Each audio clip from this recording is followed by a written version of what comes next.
दोस्तों कैसे हो आप लोग। उम्मीद है कि बहुत अच्छे होंगे। आप सबका हमारे एक नए वीडियो में बहुत बहुत स्वागत है। दोस्तों आज के वीडियो में मैं बताऊंगा कि कैसे आप भी भारतीय रेलवे में एएलपी से राजपत्रित अधिकारी यानी गैजेटेड ऑफिसर्स बन सकते हैं। इसके साथ में मैं ये भी बताता रहूँगा कि कैसे आप दूसरे एम्प्लॉई है, चाहे आप स्टेशन मास्टर, ट्रेन मैनेजर या फिर टीटीई या फिर टेक्नीशियन है या फिर कोई और कर्मचारी है, तो कैसे आप दूसरे डिपार्टमेंट के जो राजपत्रित अधिकारी है वो बन सकते हैं। क्योंकि बहुत सारे बच्चों के मन में सवाल चल रहा होता है कि क्या हमारा जो एएलपी में भरने के बाद क्या हम जीवन भर ट्रेन चलाते रह जाएंगे, क्या हमें ऊपर बढ़ने का मौका नहीं मिलेगा। तो मैं सारी चीज़ें आज के वीडियो में क्लियर करूंगा कि आप कहां तक इस पोस्ट पर आप कहां तक जा सकते हो। क्योंकि मैंने अभी रिसेंटली ये एग्ज़ाम दिया था जो कि 4 मई 2025 को था, जो कि आरआरबी अजमेर कंडक्ट कराया था। उसमें मैंने एग्ज़ाम दिया था और उसके एग्ज़ाम को मैंने रिसेंटली इसकी आंसर की आ गई है, जिसमें मैंने 70% स्कोर किया है। इसलिए मैं ये वीडियो बनाना ज़रूरी समझता हूँ कि कैसे आप भी रेलवे में ऑफिसर्स बन सकते हैं। हमारे बहुत सारे एएलपी जो बाद में प्रमोशन से लोको पायलट बने, लोको पायलट बनने के बाद वो लोग ये ग्रुप बी ऑफिसर्स बने हैं। तो चलिए शुरू करते हैं कि कैसे ये सारी प्रोसेस में आप ये ऑफिसर्स बन सकते हैं। तो सबसे पहले ये जान लेते हैं कि रेलवे में कौन कौन से एम्प्लॉइज़ होते हैं। तो रेलवे में 4 टाइप के कर्मचारी होते हैं, group A, group B, group C और ग्रुप डी। सबसे पहले ग्रुप डी की बात करते हैं या फिर ग्रुप ए से ही शुरुआत करते हैं। कौन सा? ग्रुप ए से शुरुआत करते हैं। जो ग्रुप ए के जो कर्मचारी होते हैं, इसमें 50% कर्मचारी जो होते हैं वो यूनियन पब्लिक सर्विस कमीशन यानी कि यूपीएससी के एग्ज़ाम से सेलेक्ट होकर के आते हैं, जो कि रेलवे में बड़े ऑफिसर्स यानी माने जाते हैं, ग्रुप ए ऑफिसर्स है।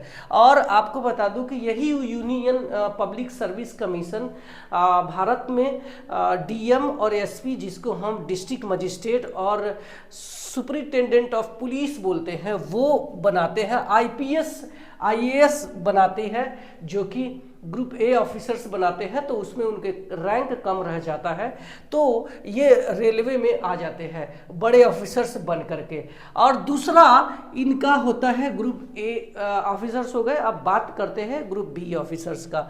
तो ग्रुप बी ऑफिसर्स जो है ये टोटल ग्रुप सी कर्मचारियों के प्रमोशन से भरे जाते हैं, और इसी ग्रुप बी पर मैं आज डिटेल में बात करने वाला हूं। इसके अलावा हम बात करते हैं ग्रुप सी। तो इनकी जो भर्ती होती है आप देख सकते हैं, आरआरबी के द्वारा भर्ती लिया जा रहा है, जिसमें रेलवे के एएलपी, टेक्नीशियंस, जेई, आरपीएफ या फिर जेई के अलावा आरपीएफ या फिर एनटीपीसी में जितने सारे पोस्ट है, चाहे वो स्टेशन मास्टर है, ट्रेन मैनेजर है या फिर टीटीई है या फिर ऑफिस के कर्मचारी है, वो सारे कर्मचारी ग्रुप सी कर्मचारी में आते हैं। ग्रुप डी कर्मचारी जो होते हैं ये सबसे निचले तबके के कर्मचारी होते हैं, जिसको हम लेवल 1 के नाम से भी जानते हैं इस ग्रुप डी कर्मचारी से। तो ये आप एक ग्रुप समझ गए हैं, और इनकी जो भर्ती प्रक्रिया है ये भी आप समझ गए कि कैसे इनमें भर्ती होती है। ये 2 कर्मचारी है ग्रुप ए और ग्रुप बी, ये राजपत्रित अधिकारी होते हैं, रेलवे के नियमों को बनाने में बहुत बड़ी भूमिका निभाते हैं। और ये जो कर्मचारी है ये काम करने वाले कर्मचारी है, ये वर्कर्स है, इन पे ये सारे रूल रेगुलेशंस बनाने का काम ये लोग करते हैं, तो इस पे ये नियम लागू होता है। ग्रुप डी एम्प्लॉय को आप जानते हैं अच्छे से, जो कि गैंगमैन, ट्रैकमैन या फिर पॉइंट्समैन या फिर आपके ऑफिस के वर्कशॉप में असिस्टेंट के रूप में काम कर रहे हैं, वो ग्रुप डी कर्मचारी होते हैं। हम बात करने वाले हैं इसी ग्रुप बी एग्जाम के, जिसमें कि मैं टोटल डिटेल में बात करूंगी कि कैसे इस गैजेटेड ऑफिसर से बन सकते हैं। रेलवे में 50% जो सीटें हैं ग्रुप ए ऑफिसर्स की, इसी ग्रुप बी ऑफिसर्स के प्रमोशन से भरे जाते हैं। तो चलिए जानते हैं कि इस ग्रुप बी ऑफिसर्स में आप कैसे बन सकते हैं ग्रुप बी ऑफिसर्स। इसमें कौन कौन सी पोस्ट होती है वो देख लेते हैं। तो रेलवे में बहुत सारे डिपार्टमेंट में है, चाहे वो मैकेनिकल हो, चाहे इलेक्ट्रिकल हो, चाहे इलेक्ट्रॉनिक्स हो, चाहे वो इलेक्ट्रॉनिक्स एंड टेलीकम्युनिकेशन डिपार्ट जिसको हम क्या बोलते हैं एसएनटी भी बोलते हैं, उसमें भी होता है। या फिर उसके अलावा हमारा जो ट्रैफिक डिपार्टमेंट है, या फिर पर्सनल डिपार्टमेंट है, या फिर कॉमर्शियल डिपार्टमेंट है, वो सारे डिपार्टमेंट के अलग अलग कर्मचारी अपने जो है डिपार्टमेंट एग्जाम देते हैं और उसी डिपार्टमेंट एग्जाम से इनकी जो है प्रमोशन से भर्ती होती है। और ये 100% प्रमोशन से भरी जाती है, इसमें डायरेक्ट भर्ती नहीं होता है। इतनी बातें समझ में आ गई। अब हम बात करेंगे कि आप जो है एएलपी बन जाते हैं तो कैसे आप ग्रुप बी ऑफिसर्स बनते हैं। तो जब आप एएलपी बन जाते हैं तो आपका अगला प्रमोशन, आप डायरेक्ट एएमई का फॉर्म नहीं भर सकते हैं। डायरेक्ट ये जो एएमई है इसको हम असिस्टेंट डिविजनल मैकेनिकल इंजीनियर बोलते हैं। तो जब आप एएलपी बन जाते हैं तो आपका प्रमोशन कैसे होगा वो आप देख सकते हैं।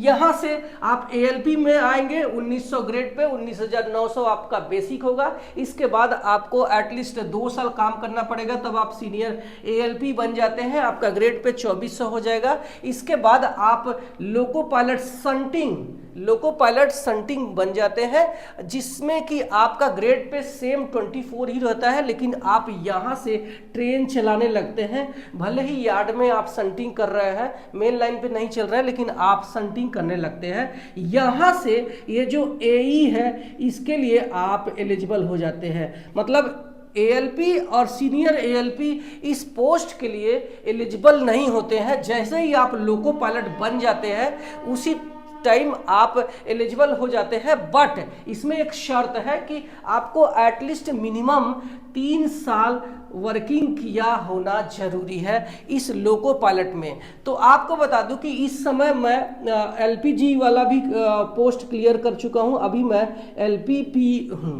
ठीक है, तो ये आपका ये प्रमोशन है जो कि एएलपी से सीनियर एएलपी, सीनियर एएलपी से एएलपी संटिंग, उसके बाद लोको पायलट गुड्स यानी एलपीजी, और उसके बाद आपका लोको पायलट पैसेंजर, और उसके बाद आपका लोको पायलट मेल, और उसके बाद आप चाहे तो आप सीएलआई बन सकते हैं जिसको हम चीफ लोको इंस्पेक्टर बोलते हैं। यहां से भी एक एग्जाम के थ्रू आप जो है ये बनते हैं। यहाँ तक जो है कोई आपको एग्जाम देने की जरूरत नहीं है। आप एएलपी से लेकर के एलपी मेल तक आप एज पर सीनियरिटी बेस, जैसे जैसे डिवीजन में कर्मचारियों की वैकेंसी आती रहेगी वैसे वैसे आपका प्रमोशन होता जाएगा। कोई अलग से डिपार्टमेंट एग्जाम देने की जरूरत नहीं होती है। लेकिन जैसे ही आप सीएलआई यानी चीफ लोको इंस्पेक्टर बनते हैं उसी समय आपको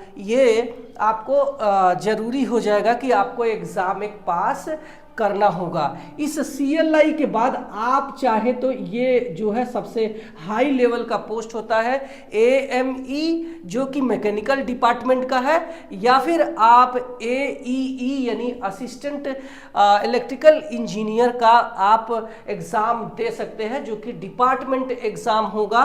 तो आप अगर उस एग्जाम को पास कर जाते हैं तो आप एएमई बन सकते हैं या फिर एई बन सकते हैं। और आपको बता दूं कि ये जो पोस्ट है एएमई या फिर एई या फिर ग्रुप ए और बी, ये कोई साधारण पोस्ट नहीं है। रेलवे में एडमिनिस्ट्रेशन के बड़े ऑफिसर्स माने जाते हैं और इनसे मिलने के लिए आपको डायरेक्ट इनसे बात नहीं कर सकते या फिर आप डायरेक्ट कॉल नहीं कर सकते। आप सीधा आप उनसे मिलने के लिए आप उनके चपरासी से अपॉइंटमेंट लेना पड़ेगा कि साहब से हमें मिलना है। तो ये एक बड़ी पोस्ट है, इस तरीके से आप जा सकते हैं। अब बात करते हैं, बहुत सारे लोगों का सवाल रहता है कि क्या ये एएमई या फिर एडीई जो है एई पोस्ट के लिए कोई अलग से क्वालिफिकेशन की जरूरत होती है? तो ना, बिल्कुल भी नहीं। अगर आपने एएलपी में भर्ती होते समय आपने सिर्फ आईटीआई किया है तो भी आप इस हायर लेवल के ऑफिसर तक पहुंच सकते हैं, कोई अलग से क्वालिफिकेशन की जरूरत नहीं होती है। अब बात करते हैं कि इसको कौन कौन लोग भर सकते हैं।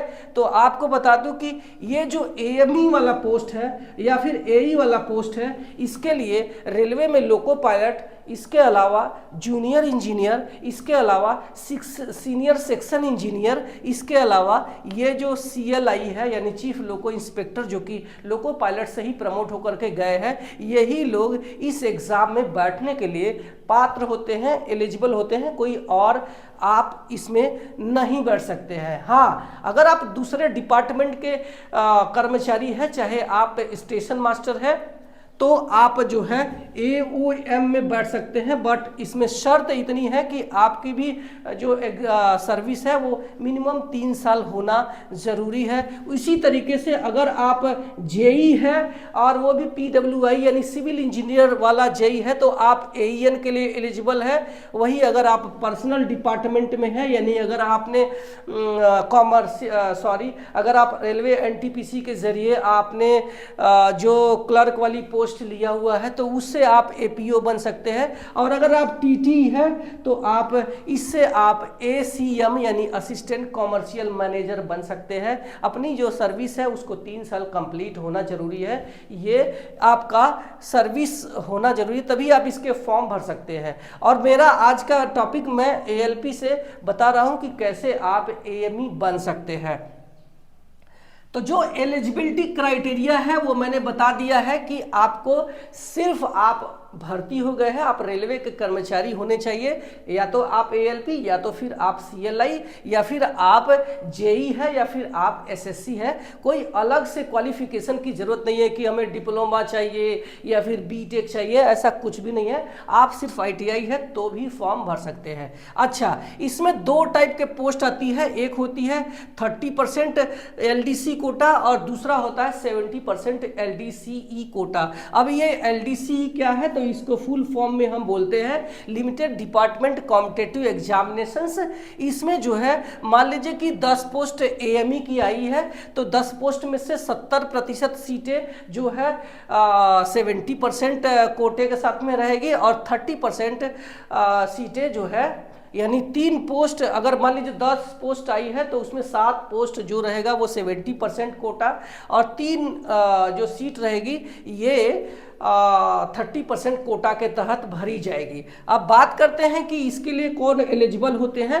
तो ये जो 30% LDC कोटा का जो एग्ज़ाम होता है ये प्योर मेरिट पर होता है। इसके लिए कोई भी सीनियरिटी की ज़रूरत नहीं होती है। यहाँ पे आप रेलवे में एटलीस्ट से 5 साल करना होना जरूरी है। 5 साल 4200 ग्रेड पे कंप्लीट होना आपका ज़रूरी है। और आपके इस एग्ज़ाम में 30% LDC के एग्जाम में आपको 150 क्वेश्चंस रहने वाले हैं, जो कि एक ही CBT होता है।